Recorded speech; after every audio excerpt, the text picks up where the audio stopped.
Hello. How you doing? I'm great. How are you? I'm doing well. You. I'm doing well. I've got a little bit of time off here, so I'm really glad that I was able to fit in our interview. Where are you located right now? Where are you from? I'm from the Netherlands.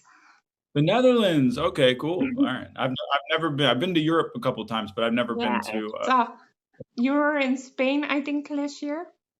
Yeah, so we were in Spain for a wedding, which is beautiful. I had never been to Spain before. And we were in Barcelona and Sevilla, which is yeah, just incredible. I don't know that my life would have ever led me to Sevilla, and I was really surprised at how yeah, it was wonderful. And then we were in Rome for a couple of days, but I had been to Italy before. I'd been to Rome before. But Oh, I love that. I love Spain. yeah, it was a beautiful country. The people were so kind. The food was good. Yeah, I really appreciated it. So. Did you have a favorite thing you did there? My favorite thing, I mean, we did a bunch of tours. I love history, so doing like tours of the old churches. We went to Montserrat when we were in Barcelona. I'd say my favorite thing about the trip, just in general, was um, I loved when we were in Barcelona, just like the energy of the city and like sort of how late it stayed open was kind of awesome. I love that you like people were still out like walking around the little alleyways and shopping and all that till like 11 p.m. And I thought that was That's remarkable. Europe. Yeah, yeah. I was like, oh, I can, because I lived in New York for a long time, and one of the things I loved about New York was that it never went to sleep really. So I appreciated that about Barcelona. Sevilla was a little bit more tame. It's more of like things went to bed a little bit earlier there, but.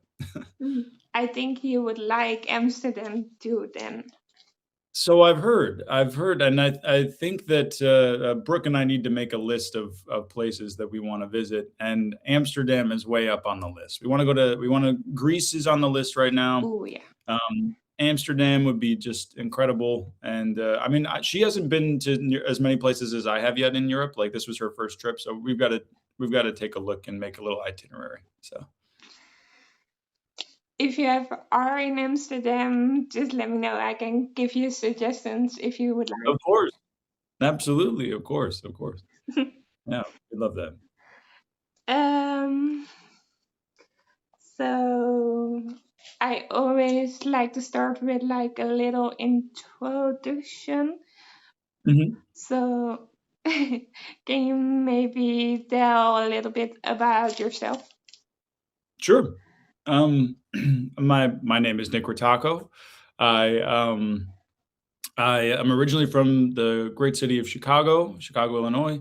I left home and moved to New York to become an actor, and I was in New York for 10 years before I moved to Los Angeles. And I got to Los Angeles right before COVID, about 3 months before COVID hit, so everything shut down.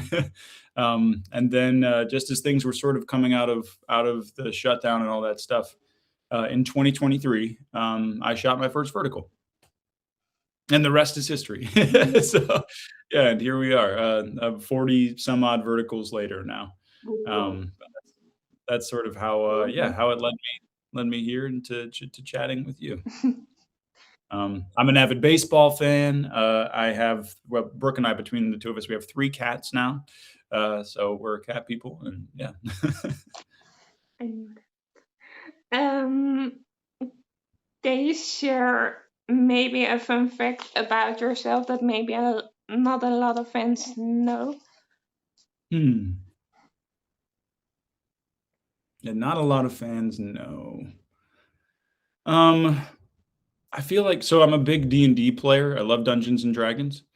And but I feel like some fans know and some fans aren't as aware, but I feel like there are some fans that are pretty aware I'm pretty loud about my passions. But yeah, so I'll say the fun fact is that I am a avid D&D player. I try to play at least, I play once a week with my friends when, my shooting permits. We have a campaign, we get together every week and we play. Me and my buddies from college. So Mhm. that's my that's my fun fact. Have you always wanted to do acting? No, I've not always wanted to do acting. No, I initially wanted to be a baseball player. I wanted to be an athlete. And then after that, I sort of found that I had a passion for communications, just communication in general, and was like, oh, this would be kind of fun. I was thinking about government, possibly. I was thinking about, like sort of like, mediation or like foreign relation type stuff. I was like, there's just a lot of stuff that was inspiring me to sort of think about the world that way. And then when I was in high school, I I ended up sort of catching the acting bug and was like, oh, I want to be a storyteller. That's how I want to communicate. I want to be a storyteller. And so then that's how that sort of segued me into acting. And the verticals, how did you? So yeah, the verticals were it was just a my manager sent me on an audition, and I put in a tape. They called me back. They asked for another tape, sent in another tape. Then they had me do an online on Zoom callback. That went well, and then they called me in for an in-person callback for a couple of hours, and I booked the role. It was my billionaire CEO's obsession. I think it was the first American English title on Good Short when it came out back in 2023. And that starred a lot of vertical people you'll recognize. Griffin and Casey were the leads. Griffin Blasey, Casey Schreier. Alexa Reddy was in it. Kira was in it. I was in it. It's just a bunch of like who's who. It was all of our first project. So it was, yeah, it was a fun time, and had no idea what this was going to turn into. It just sort of seemed like a fun. Oh wow, this is cool. It's like a 10-day shoot. We're shooting something that'll be on an app on the internet. It's interesting. And then it completely exploded. Completely exploded. Yeah. Now, in my opinion, you're one of the most recognizable faces there is. Well, That's my I opinion. I appreciate that. No, I've tried to sort of I try to put myself out there, and I think I've also been kind of lucky that I've worked with a lot of different people. I haven't sort of been pushed into one genre. I've been very lucky to sort of bounce around genres and bounce around the types of roles that I get to play. And yeah, I think I'm just very fortunate that way. I played my fair share of villains, and more recently a bunch of leading men. But yeah, it's been fun. It's been a lot of fun to sort of like diversify the palette that way. So I appreciate that you find me as one of the recognizable faces. I like to think, yeah, I was one of the first voyagers into the vertical space. What is your favorite genre to do? My favorite genre, I'm drawn to action, so the mafia verticals tend to be my favorite genre. Also just with sort of the type of storytelling most of the time, it's fun to play a lead in the mafia world, and I think I played like 10 or so, maybe a little bit more. But because you are the good guy, but you're a bad guy, like you're still a criminal. You still have like some, like more morality issues. Like we sort of break the rules to get the things done that we need to get done. But then at the end of the day, we're also our main focus most of the time is protecting and cherishing our loved ones and our family. And that's just a motivation that I'm like I can get behind that for 100 pages. Like let's go. So that's my probably my favorite genre to do, and most of the time, we get some action, we get some fighting, there's some guns, there's some, cool stuff, so Do you still have a wish to do a detective role? Because oh, you yeah, told yeah, me. I absolutely love to, and sort of like, merge the, um yeah, like, as opposed to being the criminal who's the good guy, now, like, hunting down the bad guys, like, I think that'd be a lot of fun. I think there's room as well in that for, like, maybe, like, 2 or 3 parts of a series, just different crimes that you're trying to solve, I think that'd be a lot of fun.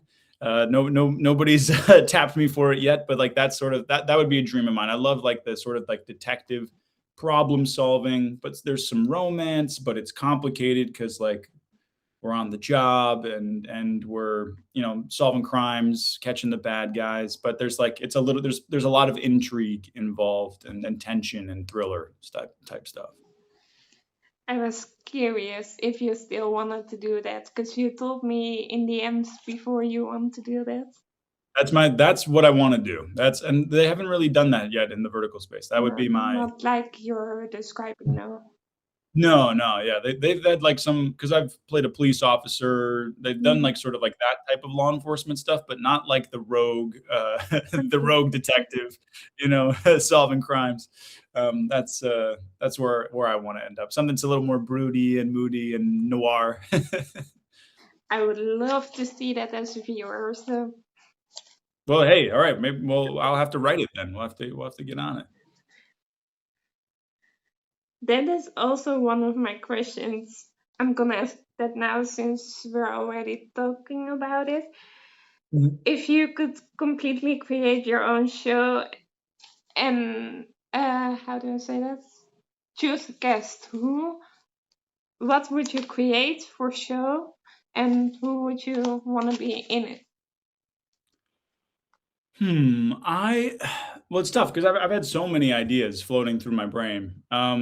I I definitely so selfishly, let's to break this up into 2. Selfishly, would love to do the detective story. Um, that, that would be so much fun, and, I'd love it if Brooke was in it with me, That'd be we don't get to work together very often. No. We've only worked together twice, and, we work together really, really well. And she can bring, like, this really, like, intense complexity to stuff that, like, most of the time the leading ladies don't get to be too badass, and, like, I think Brooke is super badass, Yeah. so she doesn't get to Yeah. showcase that nearly as much. So I selfishly that. There's also a a book that I really wanted to adapt that's a mafia, drama about, like, a mafia bandit, um, that I'm sort of in the process of adapting myself already. Would love to do that as well. But that's just like selfishly. Now, unselfishly, because like I love the space so much and I love all the people in it, I would love something that is like Ocean's 11 style, like a heist vertical with like 10 to 12 people that we all recognize, know, and love, that are in it. I think that'd be so fun. So fun. Because a lot of the time we don't it's very rare that we all get to work together, right? Like when you think of like a bunch of the other leading guys in the space, I've worked with them maybe once, Yeah. and that's it.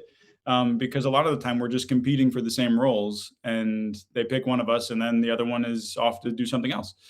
So I would love something that sort of got together like a big group, like maybe like 8 guys, 8 girls, and like it's this like heist, sort of situation, and maybe like they're teamed up against each other, or maybe like some people are on one side, and just like yeah, the Ocean's 11 style would be that would be my choice. And there's so many wonderful people I'd love to work with on that. So,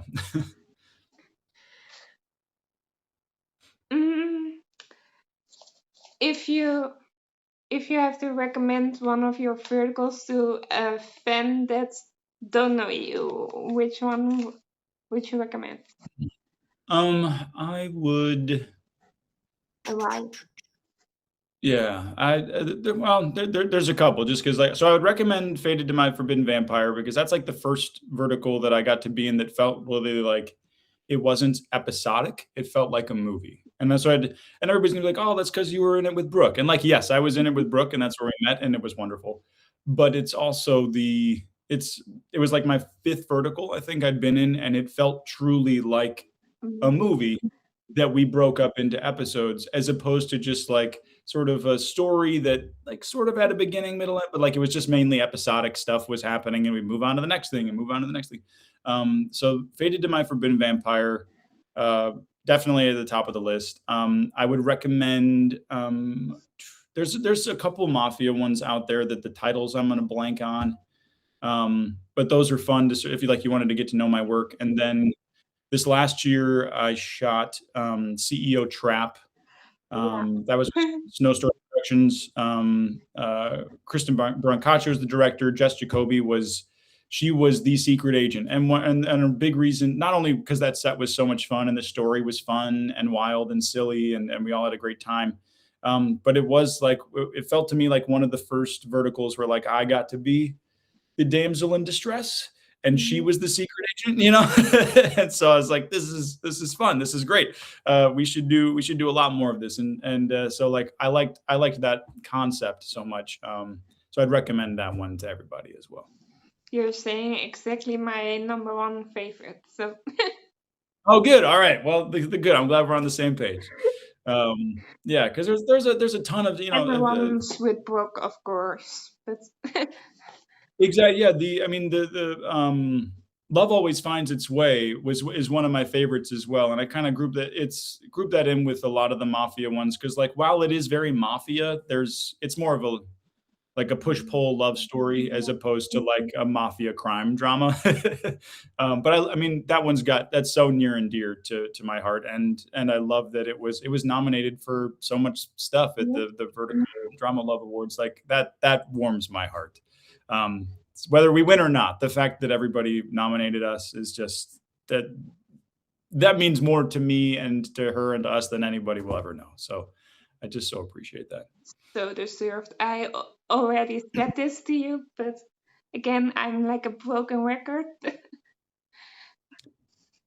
Well, I appreciate it. Yeah, So thank you. Yeah, yeah. Thank all you. your This is why donations. we do it. So deserved again. Well, thank you. Yeah, yeah. Now I can tell you that in person instead of sending you a message. Instead of the DM, exactly. Well, no, it's lovely to actually chat as opposed to the DMs are it's been wonderful too to sort of, and I'm sure you felt this as well from the fan creative side because you were nominated as well. Yeah, And we've created this community, right? yeah. Like, and you guys are just as much a part of the community as the actors in the space. You're also a creative in the space. You're just not in front of the camera, right? Like you're, but you're helping boost sort of the notoriety of the space and talking about it and commenting on it. And so you are so integral to it all as well. And I love that we've sort of found this community that we've all created that never would have existed. The idea of a vertical was never in anybody's mind. And then now here we are, about 3 years later. Now it's just incredible. It's still in my hometown country unfamiliar thing. So when I'm talking about like, for example, I was watching your second show with Alexa earlier today, the billionaire of fast The fading, werewolf, yeah, yeah, yeah. On Flare Flow, that's right. That was a fun one too. That was a really good one. I like that one. and a few of my friends were with me, and they were like, "What's this? What is he doing?" Yep, yep. But the werewolf ones are a tough introduction. They're very specific. So if you're trying to get people into it, I don't know if the werewolf ones are. But But hey, maybe that's what before that, it was love always finds its way. always finds a way. Yeah, So and that one's a good one. That's a fun one. So. Yeah, but that one with Alexa too was really that's the most recent werewolf one I did, I think. And we had so much fun on that set. That was great. That was with Flare Flow and like yeah, we got to do there's like some fun action in it too. There was like a nice little fight scene I got to do with Noah yeah, Blake. Like it was fun. that's one of my favorites from you. Good, good.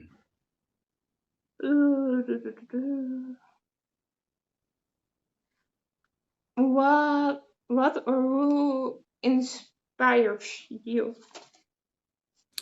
What or who inspires me? In Well, acting or in life, whatever you want to answer. I have there's actors that I look up to that are inspiring just like in their craft. I've been a huge Killian Murphy fan since since he was in Batman Begins. Mhm. Loved him. I loved his work, and like so he's somebody I've always really enjoyed watching. But most of my inspiration I draw from people in my life. I mean, I've got um, first of all, Brooke is very inspirational. She just watching her. I mean, day in day out, she brings an energy and an inspiration to my life like nobody else. I'm very inspired by.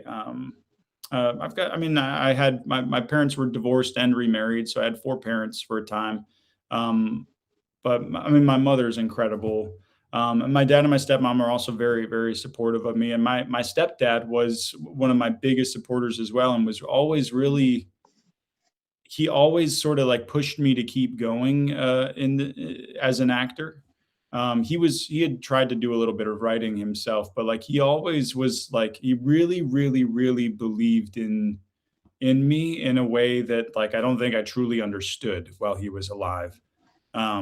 And I'm forever like inspired by him and his life and everything, all the tools and gifts that he left me with. So That's beautiful. I love that.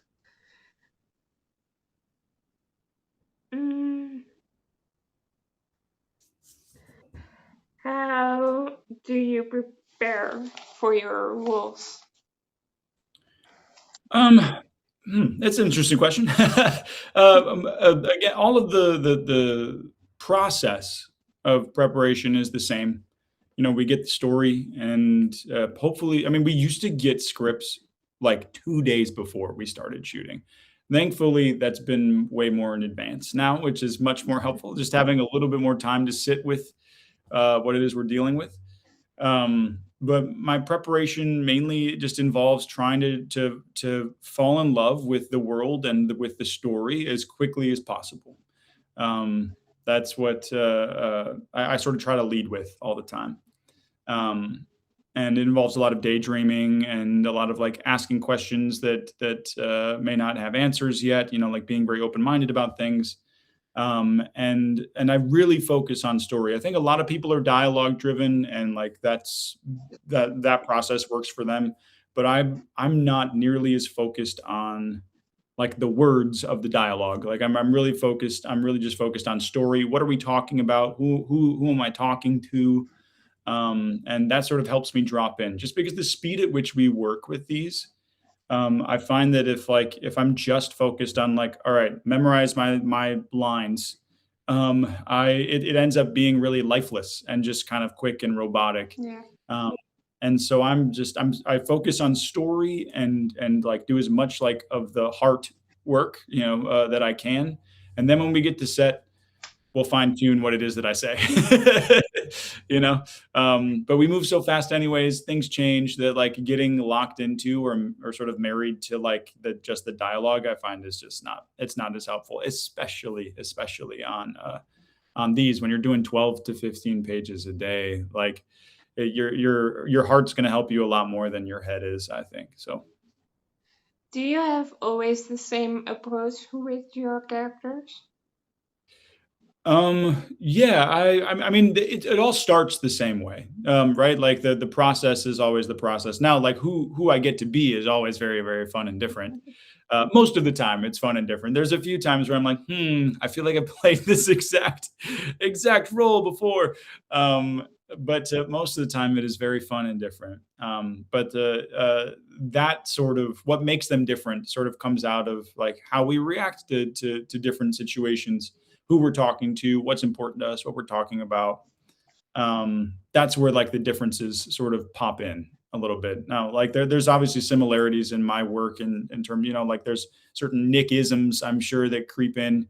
Um, but for the most part, I really feel like every time I get to be a different person in each story because of who I'm surrounded by, because of what I'm fighting for and who I'm fighting for it with, against, etc. Yeah. Which of your characters did you connect with the most and why? Who did I connect with the most and why? Probably. This is tough because like there have been so many where at moments I felt truly like locked in. Um, locked, yeah, just locked into, sort of like an alignment, and I know there's probably a couple that I'm not thinking of. Anthony in Love Always Finds Its Way Yeah. was like I found really like a lot of me in, um, just with like having the loss of my brother, trying to take care of my mother, having the sort of the remnants of my brother's marriage here, in Brooke's character, and she's pregnant and like not trusting her, just trying to protect and protect and preserve what it is that is really important, and then like opening yourself up to the vulnerability of actually realizing that I'm in love with this other person. Like that to me, like that process of the story of being Anthony was that was it, yeah. Or Anthony. I know, but me and my mom in the show, we Yeah. always called him Anthony, but like the Italians, but like, yeah, I'd say I connected with him a lot. And I'm sure there are others. I'm sure there are others that aren't popping up, right now. But like that, I'd say like who has a lot of me in him, like, yeah, Anthony. You can see that as a viewer, I think. Nice.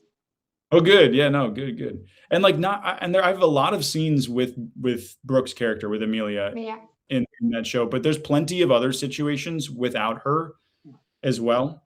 So I kind of liked that it was defined by how I functioned and operated in the world, and like how I moved through the world.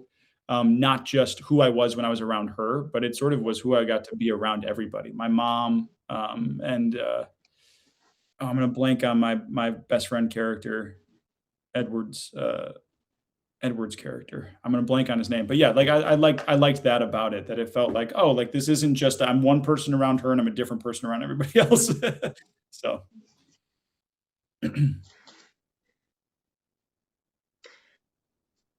What do you think is the best thing about verticals? the best thing about verticals, has been, um, let's break it down into two things. Again, I'm so sorry. Every time you're like, tell me the best thing. Well, three best things. But I'll give you two. Uh, First and foremost, it has created opportunities for people that otherwise did not have them. We had seen with Hollywood in general, and sort of we should have seen it coming with like I loved the Avengers movies, all of them. Like they were a lot of fun. But like that was sort of the beginning of a movement in Hollywood. Not like the beginning of the end. I'm not going to say that, but it was the beginning of a movement where it was like, hey, we need to do this. We need to get this return on our investment all the time. Everything's going to be mega million blockbuster stuff. And so when those budgets increase like that, the volume of opportunities decrease like crazy. And so there's a lot of actors, and I won't even say not just actors, writers, directors, producers, everybody in every different department, production department on set, that had not been able to work very much. COVID messed things Yeah. up, and then the strikes all happened in 2023. Um, I think that was 23. Yeah, it's 2023. We had the strikes. All of the unions struck for a certain amount of time. And the actors' strike didn't really result in anything all that impressive. We're probably going to have another SAG strike again later this year. So what verticals have done is created opportunities to work for so many people. Is really like created this like floor of an economy in Los Angeles where film had been leaving because it was too expensive to film here. So I'll say that is and with that sort of leads me into the second part. We have an audience that was looking for something like this and didn't have it. And so we have an audience that wants something that hasn't really felt seen or heard by like mainstream media all the time. And then we have opportunity with all these people who want to work and who want to tell stories, and boom. And this is what we get. This wonderful community of people, all of whom are making louder and louder noise. And right now it seems like the sky is the limit for our space. So um That's a long-winded answer to your question. I'm so No, I sorry. love it. So You sorry. can answer me as long as you want. But I think that's been the beautiful thing is the coming together Yeah, of everybody I agree. is be is not and not just on the so that we have the production side of things where I've met so many wonderful actors, directors, producers, right? So many wonderful people in the space professionally, but it has also opened the door to make connections with people like you who are passionate and loving and energetic about our storytelling, and I don't think anything like that has really existed at this level, No, it's, and I constantly harp on it, but like you are just as much a part of this, a piece of this pie, as I am, and sort of as we try to raise the space up. So yeah, it's a beautiful thing. It's a beautiful thing. yeah, for sure. I think what's your most challenging or rewarding scene or role? The most challenging. Yeah, or rewarding. Oh, challenging or rewarding. All right. So combination of challenging and rewarding. It hasn't come out yet, but the pirate vertical that I just shot, Kiss of the Pirate King. I hopefully the title stays somewhere in that realm. It may change. We'll see. But Kiss of the Pirate King. That was so challenging and so rewarding. We shot a pirate movie in the span of time that you shoot a vertical. So there's your challenge. I mean, we're talking like not lavish sets, but obviously like the art department creating the set. We're shooting in a castle, we're shooting on a boat, so like that helped with some of like the setting, but like the attention to detail on that. The costumes were incredible. I mean, Nicole, our costumer, just it sets a tone. If I post a picture of me in that outfit, Wow. everybody's like, holy shit, like that's a pirate movie. It's what it looks like. It doesn't look like a budget pirate movie. It just looks like a pirate movie. Did you Um, see what I reacted on your story? Say again. Did you see what I reacted on that photo? What did what did you react? Oh no, what did you? I don't remember except that I'm gonna go look. I reacted on your story. I remember that. Let me pull it up. Yeah, because everybody was like, "Whoa!" Because a lot of people knew that we were shooting it. Yeah, Jen. Oh, yes, you said it gave you Johnny Depp vibes. There we go. And yes, like and then I looked at pictures of Johnny Depp as Jack Sparrow, and I was like, "Huh, we're kind of dressed very similarly." My character is very different than Jack Sparrow, though, so nobody I'm not there was no copying Jack Sparrow. But again, there were a lot of challenges. Also, like, this was the first, like I know that they made that there's an independent pirate vertical that's out there right now. Yeah, But this one was the first that like a platform had been like, hey, here's the story, here's all that, and so like it felt very much like a venture, like a voyage out into the unknown with it. And we were Dylan Box, an incredible, like absolutely incredible director. I'm kind of just in awe of how he handled everything, how we made it through the day. Like just incredible. But I mean, he's choreographing the fights, and he's like he teaches me my part. We work on it, teach the other actor there because I had like 5 fights in this thing. We don't have time to meet beforehand to work on the fights.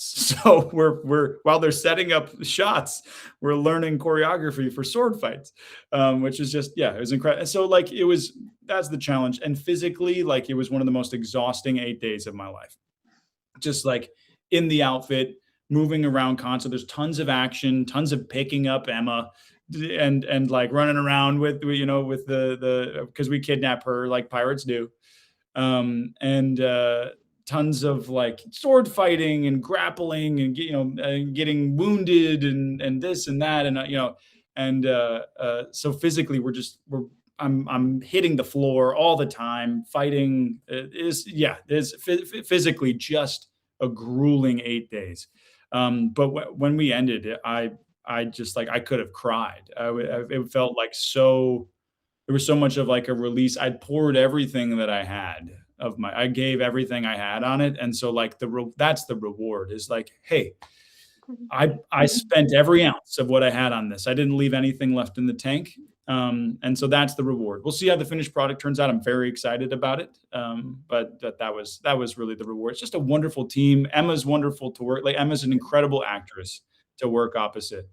She brings it. She constantly brings it, and there's really no letting up. So like working with her, you're like, yeah, uh, I don't want to say like it's easy in like like it like easy as in I can sit back sort of way, but like easy as in um, we're going at it, you know. And so yeah, I could sing her praises and Dylan's praises all day. But yeah, it was wonderful. Do you know already which app it's going to be on? It's on My Drama. Okay. Yeah. And you're making me really excited for it already, and I was already excited for it. Well, good. No, I'm curious to see what people think because it still is a vertical, and that's what I remind everybody. Like we couldn't just shoot a movie and chop it up because it doesn't work in the format as well. So there are moments of it that feel episodic, and then there are moments of it that flow really beautifully into it's sort of like a yeah, it's a fun version of storytelling. Yeah, we'll see. We'll see. I'm excited. I don't want to, I don't want to spoil anything, but yeah, it's fun. I can wait. Um, do you have advice for someone who wants to be an actor in the vertical space? Um, Not I mean, I have advice for anybody that wants to Or be an who actor. wants to be an actor? I was gonna say, yeah, no, I don't think it's too different from like, hey, I want to be an actor in the vertical space. But if you want to be an actor, it's such an interesting job because you get to wake up one day and decide you're an actor and you get to call yourself that. You know, it's sort of a fun, fun but also challenging part of it. It's like, okay, so what now? I think that my advice to anybody who wants to be an actor uh, is to pay attention to the doors that open and don't how do I phrase this? Some doors that open lead to a bunch of different doors in this world. And so like don't poo-poo something that you think is very little, or not very important. Um, because that may lead to several other things that feel more invigorating to you. And I think like I got to bring this into verticals. I got that first vertical because I treated it like any other job. I treated it like I wanted to tell this story. And so if you're like, I'm a storyteller, flat out, plain simple. I'm a storyteller. There's nothing that I have to do differently to be a storyteller in a film, on television, or in a vertical. Most of what's different about doing a vertical is done in post production anyway. Yes, things are a little bit more heightened because most of the time the stakes are just insane all of the time. Like it's kidnapping, my someone's life is in danger all the time. There's no real like we don't ever really get to sit back and just like have a chill conversation. So I guess that's what's different about it. But your prep and like the fact that you're a storyteller does not change. So like if you approach it that way, I mean, I find it so fascinating that like then there was this period of time in 2024 and 2025 where like the industry looked down on verticals Yeah. simply because they thought they're like, it isn't good.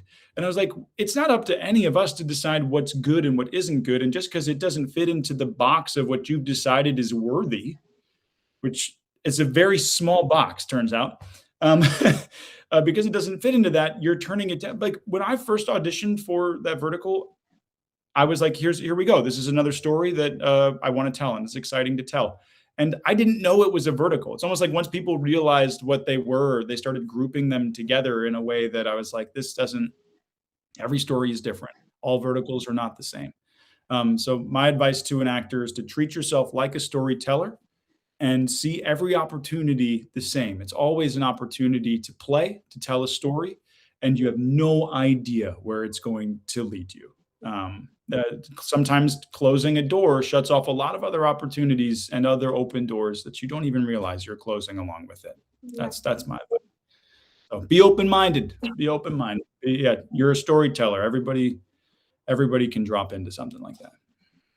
That's really good advice, in my opinion. Good. Hey, no, good. All right, we'll take it. We'll take it. um,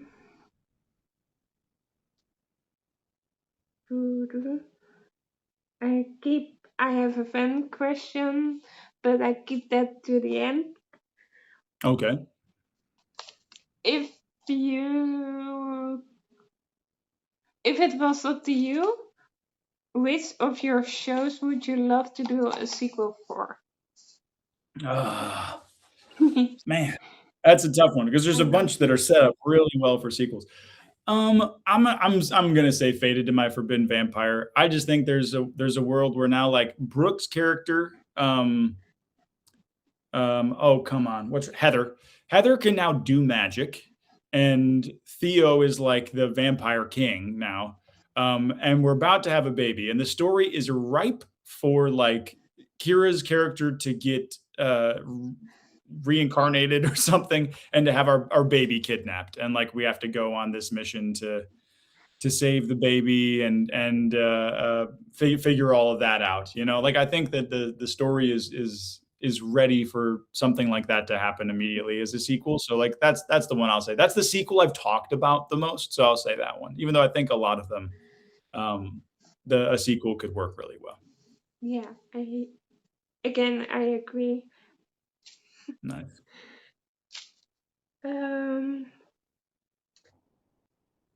if you could, now I'm really curious. If you could step into any existing show or movie that's not vertical wise, which one and why? I would want to be on the West Wing. I know it's not running anymore, but like I would love like Aaron Sorkin is you want to talk about an idol in the space. I think he's an incredible writer. I love the way he writes and sort of pulls. It's kind of like the way the verticals do, but Aaron Sorkin pulls the audience to his speed of storytelling, which I'm like, oh, that's kind of what we do in verticals, isn't it? We're kind of like, get Yeah. along for the ride, man. Here we go. So that I love that show. That show is so it could have been so like wordy and like mind boggling. And it was so full of love and heart and just wonderful storytelling. I love the West Wing. And like, that's, if we want to talk about like a show that sort of birthed the idea of like, oh, I would like to be an actor, that is it. That is the one for me. So, a reboot of The West Wing. I've already like I think somebody on a cameo. I'm gonna blank on her name, but she's asked me a couple times because we've connected over our love for The West Wing, and she asked me to recast it again. So I did. And so yeah, that, I would love to for that show to be reborn again. Yeah. A sequel, but then with you. Yeah, right. Yeah, we sort of we recreate that White House, obviously different characters and such, but like a lot of the same dynamics and Aaron Sorkin writing, and yeah, I'd be so down. Yeah. Ooh, Ooh, what do you want to see more in the vertical space? Um, I well, let's start with what I want to see less of. I would like to see less of the abusive storylines, less of the, especially, I mean, abuse towards women in the space. Um, I think that we're sort of exploiting the exploitative nature of some of the storytelling. I want to get rid of. I think that it's all for shock value. It draws our eyeballs, but it's not meant to draw our eyeballs for a very long time, just long enough to make a little bit of money and move on. So that exploitative type of storytelling, really, I want to get rid of that, because it's meant just to get of you as opposed to retain. Like I want more stories in the space that draw retention, that have people coming back for more. That people want to, like, I sat through and watched this whole vertical in one go, like, and I really enjoyed it. And the next time I watch it, I'm going to watch it in one go again. I think stories that like sort of, yeah, push the genre boundaries we've set up. I want some different genres. I want some science fiction. Yeah. um, I'm okay with horror. I don't know how well horror works on your phone, just because, like, I feel like horror is much more fun in the dark with your friends Yeah. on, like, in your living room. But, like, I think there are versions of it that will work. So, like, I want us to sort of break boundaries in terms of genre, just diversifying the space. I really, really, really want that, just because it should be a place that still feels safe for the viewer to go and for the actors to play in. And I think while there are tons of shows right now that do, there are tons of shows that are really pushing that boundary in a way that feels just a little exploitative. And I think Mhm. we've had a lot of success with shows that don't do that. So I don't know why we need to do that, if that makes Yeah. sense. The most politically correct answer I can give to that.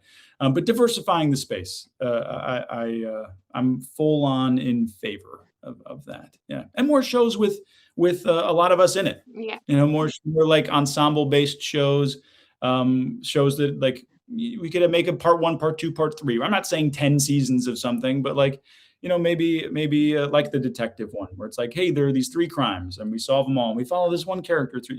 Those kinds of things. It just kind of open the space up to something a little different. Yeah. Yeah.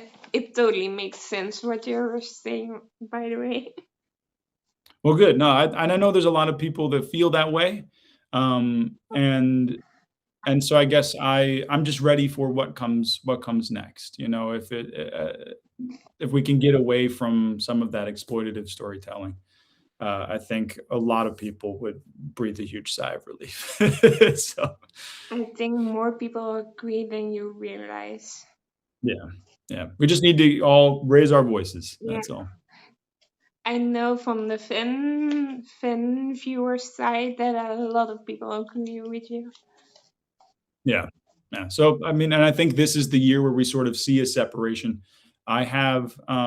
So technically today, I think it's being released, but the Golden Parafair, which is a Procter and Gamble sponsored vertical. Procter and Gamble is like who sort of pushed out the first soap operas.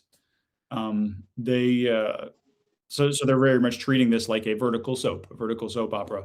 And I was talking to my mom about it. I'm very excited for it to come out. It's definitely different than other verticals. It's not on an app yet. It will be on the Pixie app, but right now it's just sort of like Procter and Gamble Um, native. Here's the show. But I was talking to my mom about it, and she's like, "This show is different because this show is it is truly just an escape that you can watch with your family. Like, it's comfortable ages 5 to 80, like, it's not like, not that there aren't family friendly verticals out there. Um, and there still should be spicy romantic verticals. Like, I'm not saying we should get away from that, but this is truly like hey, like, this is something that is brand backed. It's a fun adventure story that you can sit down and watch with the family for an hour if you want it. And so I think that diversifying the space in that way, where you're like, oh, I enjoy watching verticals, and I'm not afraid of somebody, like, looking at what's happening on the screen over my shoulder, like, oh, whoops, I didn't know, I shouldn't have watched that part in public. Like, I think there needs to be just a diversification of that palette, and so I'm excited for this one because it's like, hey, this is like a family friendly option for you. So, can I tell you a funny story? well, sure. I had that happen to me today with at my work. I was rewatching your show with Emma. L- Oh, L- with the high stakes heartthrob one? uh, is it called that? Other Emma, Other not Emma from blonde hair. yeah, Yeah, other yeah. Emma. So that's the one that's being re-released on another app, right? Because it Yeah, was initially on Drama Box, and now it's coming out to Drama Wave, I Yeah. think. Got You, yeah, that one. and one moment my boss was looking over my shoulder. Yes, that one is I think, that's a werewolf one. That's got there's some spice in there. There's definitely some spice. I think my shirt's off a little bit, Yeah, and on that moment exactly. yeah, of course, of course. That's the one with, so that's got Luca Pietro in it as Yeah. well. Um, and I see Luca all the time at the gym. I love seeing him, and I always call him like he's that's my son. It's my son that I had when I was 10 years old. Luca Pietro is he's playing my son in that, and I'm like, really, really, guys? Okay, whatever. But yeah, loved working with him. Him and Emma was so much fun too. But yeah, that's a good one. That's a, people really liked that show. That was a popular show for a while. That was on yeah on Drama Box. Yeah, So we'll see if with the re-release if it gets more popular again. We'll see. I like that one again. Broken record. Um, um, um, um, um, what is one of your most memorable moments on set? Mhm. Memorable moments. But there I mean, I've had a lot of fun, a lot of good laughs. Um, hmm. I mean, one of the funniest moments I think I talked about this with Angel as well when she and I were talking, but one of the funniest moments on CEO Trap, it was just in the writing, but it was supposed to be this, like, really, like, sweet, loving, intimate moment where, like, Jess's character has made me a midnight snack, which turns out it's just fruit, like a ton of fruit. And so like I'm supposed to give her, you know, I reach around and I grab her a grape and I feed her a grape, and it's just like, you know, like it's sweet and romantic and intimate, and it's very nice.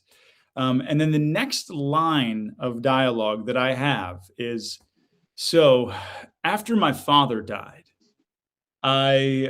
this place turned it, you know, like what, et cetera, et cetera, et cetera. And so like we just thought it was so funny that the sharpest transition possible in moods. It's like we like here's a complete joy kill, complete killjoy of me talking about, you know, my dead father and how my mother is never around after like we had this like really intimate, loving, sweet moment. And we just couldn't stop laughing. First it was her, and then it was me, and like then the whole crew. Just like it's just a complete explosion. And I'm normally like I don't have a problem with breaking very often. Mhm. Um, I normally like if I break once, like fine, I can wrap it up and then we can make it through.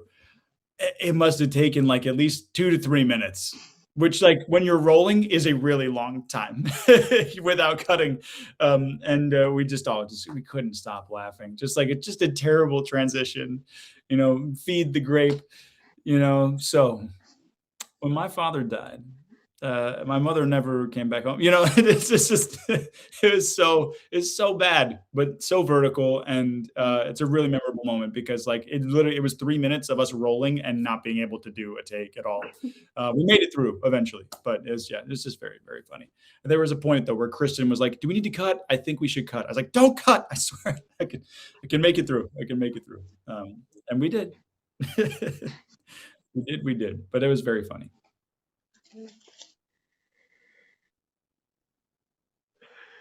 Hmm. I think you now also answered a question that I had not now, but one after this about funny moments bloopers. So That is a true blooper. Trying to think if I have any more.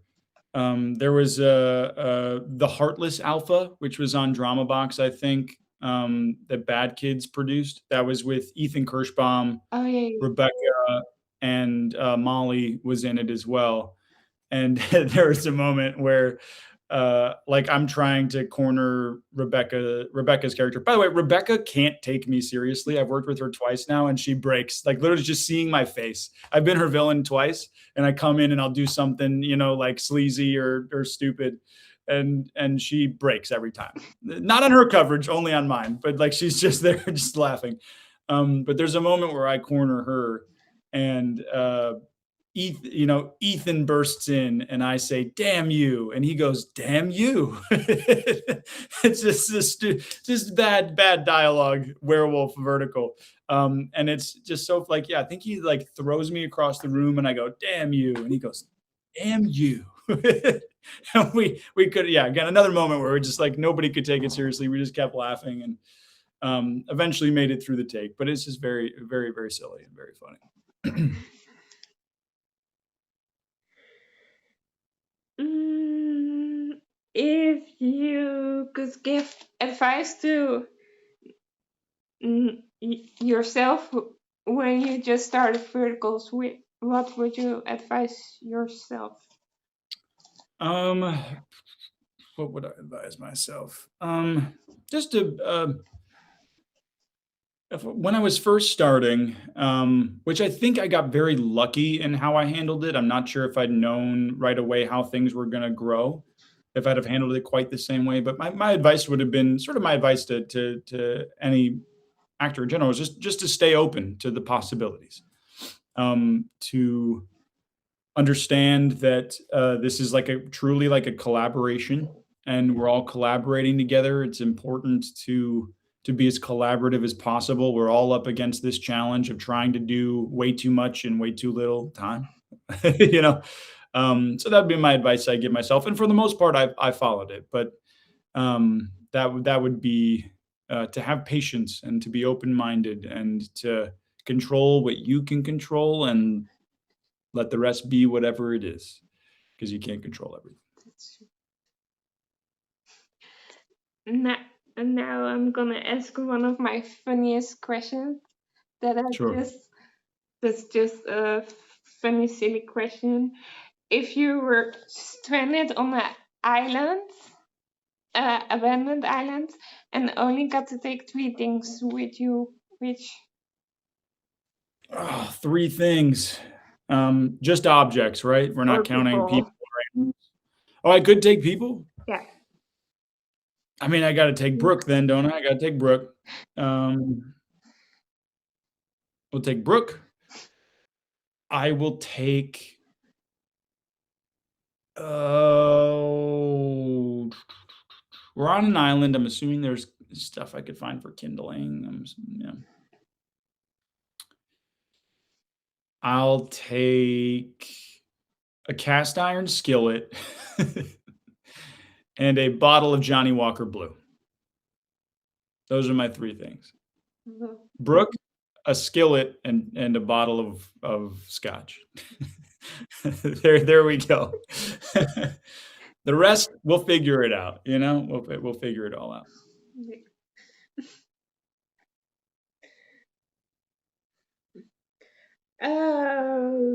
What helps you relax on hard days?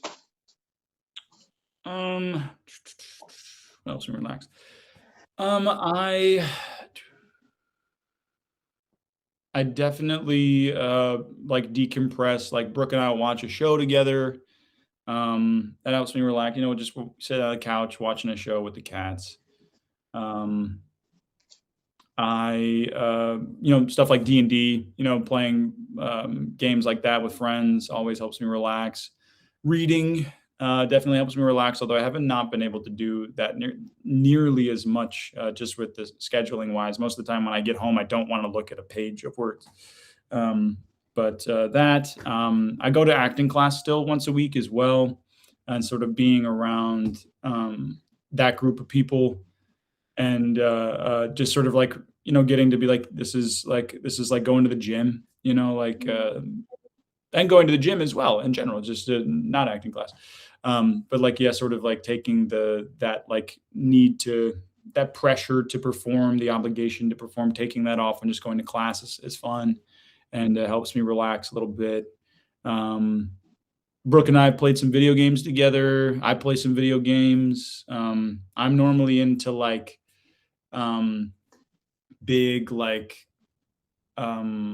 strategy games, but then Brooke and I have played some like story games together. Like we played The Witcher. We're playing Red Dead Redemption 2 right now. So like there's like fun little things that we can do. We pass the controller back and forth for that. So. Love that. Oh, and in the summertime, I got to mention, in the summertime, baseball. Like I'll put a game on or several games on, like in the background. Baseball's kind of that sport where like it can kind of just be on. It's not like a soccer or Yeah. football match for you, or like American football, where it's like you've got to sit and dial in and watch the thing, because it's like more like baseball is sort of like an ambiance environment sport. So I'll put it on the radio. I'll like so that and just like that noise in general kind of relaxes me, and I totally got that from my stepfather. He definitely passed that on to me for sure. I have one, two, three more questions. Sure. Yeah, yeah, that's great. What is something you still hope to achieve in like acting wise or personal wise, whatever you wanna answer? Um, what do I want to achieve? I would love to produce my own work. I think that's a goal a lot of people have, but there's some stories that like I'm really passionate about and would love to produce and would love to make. So like with that achievement, I guess comes like starting a production company, sort of like getting that all together, because there's so many wonderful people that I want to work with and collaborate with, and like so that would be a part of it. So that is certainly something I would want to achieve. Um, yeah, I don't have like a lot of like when I think of like personal goals or like milestones or things like that, I don't need to. I'm not like an awards driven person or anything like that. I want to tell stories and make an impact, and What you're that comes. doing? Yeah, yeah, it comes in a lot of different ways, right? Like it's not always how you imagine. And I think I just kind of remind myself, I when I first started and wanted to be an actor, verticals weren't a thing. Like it wasn't even like in my imagination conceptually, the idea of being in a vertical. And like here we are. It became my pathway to connect with people and to tell stories and to hopefully bring joy and love and light to people's lives in some way. And that just wasn't even a figment of my imagination. So I guess like a personal goal for me is to remain that open, remain that prepared to pivot. I think as we get older in our careers, we get really like rooted, and being grounded is fine, but being like, sometimes a little too stubborn and unchanging when like we think of what it is that we're doing and we're storytelling. The medium in which we storytell has changed Mhm. over time. It's constantly changing. When you think of the first stories were just mouth to mouth, people just talking, around the campfire, and then carving things, and so you think language and words and pictures and that, and now all of a sudden here we are, and we're broadcasting things to people. So like who knows what's next? Who knows what's next? So I guess like my personal goal for myself is to remain open, grounded, but open. And my mom says, "Be like water." However big or small the cracks are, just flow through. Yeah. So yeah, a long answer to, but No, that's totally fine. I love your answers. well, good, good. No, I hope a lot of people approach this like that. Yeah, be like water. It's different, but I like it. Well, Uh, good. then the next question is about superpowers. Superpowers. All right. If you, Like, what would my one superpower be if I had to pick one? yeah, indeed, that's the question. Hmm. This is a tough one. Ah,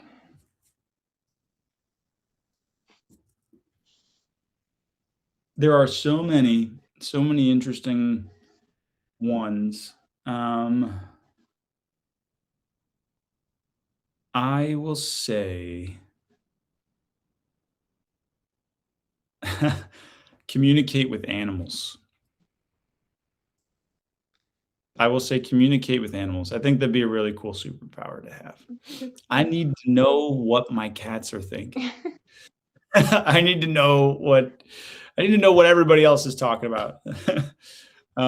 So I guess I'll up it. I'll say universal language. I'd love to be able to speak to everybody in their native tongue or language. Um, that would be my superpower, That's a good one. including animals, though. Or including animals, every living, breathing being. However they communicate. I think that'd be really, really tough to hear all of those sounds though and absorb them all. It'd like be a cacophony of noise. But like Mhm. I would love to be able to like yeah, like have the power of like universal language. And then as ending, not really a question, but I always like to end with if you want to say something to your fans, people who have been watching our talk, or me as ending. Thank you. Yeah, I'm eternally grateful. I have so much gratitude for all of you. I try to say it as often as I can, but I'll say it again now. Like I get to wake up every day and I get to call myself a working actor, which is what I dreamed of being, right? And for Yeah. the time being, that's how I pay rent. That's how I pay for my groceries. I'm a working actor, you know, and that is due in no small part to all of you and your love, your passion, all of the energy that you send towards myself, my work, all of us in this space.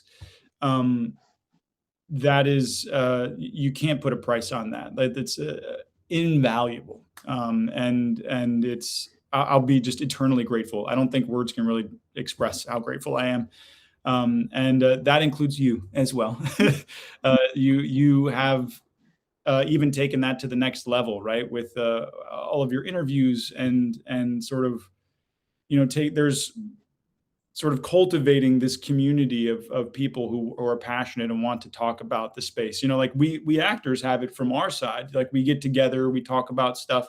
But you have done that as well, and you've been a leader in doing that. So much so that you are nominated for an award, right? Yeah, So congratulations for that. But thank like you. that's my message to everybody watching is that there's so much in the world right now that we could choose to be passionate about that is really not great. I talk about it a lot, but like our phones are a source a lot of the time. Our phones are a source of anxiety and a source Yeah. of bad news.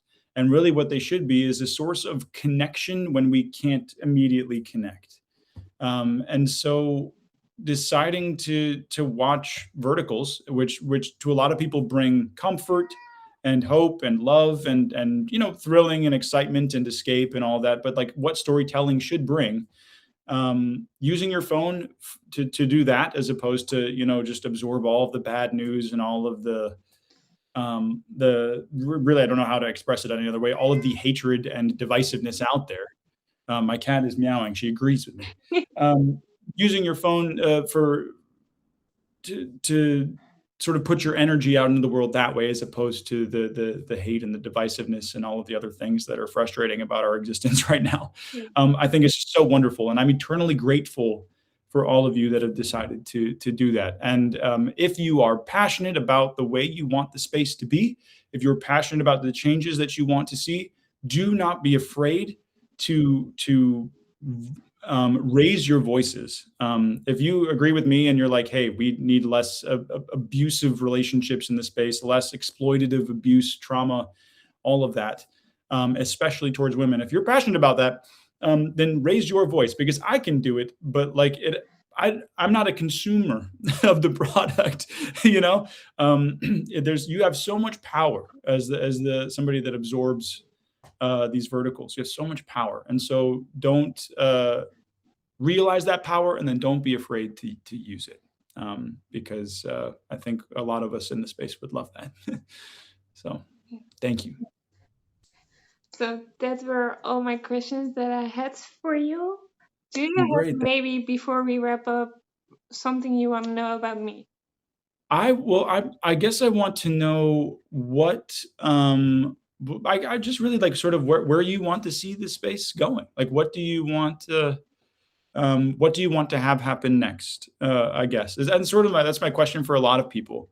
You may not want it to change too much, and if you don't, that's also totally fine. But sort of like um, what passions do you have about the space that you want to either see like happen more, or what's yeah, sort of what's your idea of how things move forward? Oh gosh, I have so many ideas. Okay. First, I'm agreeing with you about the abusive stuff. I am also really sometimes the plus size woman stories are Mhm. too much, in my Yeah. opinion. Hmm. I'm a plus size woman myself too, so I'm really connected with women that do these. Yeah. Hmm. That's why I also had a female actress that does the plus size stories on my Hmm. interview format. Oh, okay. Okay. Yeah. Yeah, just more diversity, Yeah. maybe I also think. more parts of a show, Yeah. things like that. I think. Nice. Yeah. So a lot. I mean, a lot. We have a lot in common then of what it is that we're looking for, which is good. Which is good. No, we're in alignment. And then I guess my last question for you: What are what are your passions outside of like work or verticals? What else do you love to do? Uh, yeah, my work is also what I love to do. So What do you do for work? What's your job? I work in like the IT branch, like again also social media, but also Oh, building websites, logos, flyers, oh, cool.